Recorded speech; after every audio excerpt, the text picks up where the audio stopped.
Central యూనివర్సిటీకి సంబంధించి మరి వారు రీట్వీట్ చేసేది సమితా సిబర్వాల్ గారు చేయడం జరిగింది. ఆమె అందుకే చెప్పింది క్లియర్గా ఏం చెప్పిందంటే, నేను పంపించే రీట్వీట్ చేసింది అక్కడ ఉన్నటువంటి ప్రాక్టికల్గా వాస్తవంగా ఉన్నదాన్ని చేశానని చెప్పారు.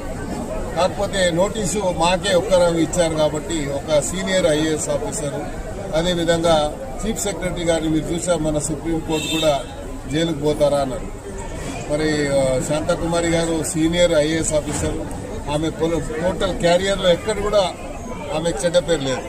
కానీ మన సుప్రీంకోర్టు కామెంట్ వల్ల ఆమె ఎంతో హ్యూమిలేషన్కి గురైందని మనం అర్థం చేసుకోవచ్చు.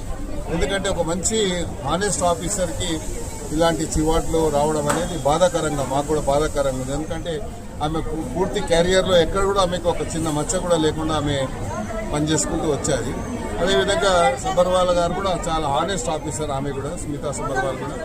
మరి ఆమె ఉన్న వాస్తవాన్ని రీట్వీట్ చేసింది తప్ప ఏదో గవర్నమెంట్ చేసిందని నేను భావించడం లేదు, గవర్నమెంట్ ఉద్దేశపూర్వకంగా బ్లేమ్ చేసిందని నేను భావించడం లేదు.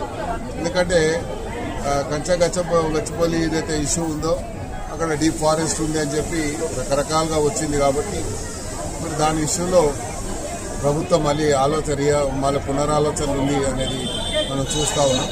సంతోషంగా, ఎందుకంటే సెంట్రల్ యూనివర్సిటీ ఆ పరిధిని, ఆ యొక్క శాంటిటీని కాపాడాలి కాబట్టి ప్రభుత్వం అలా ఆలోచిస్తుందని నేను భావిస్తాను.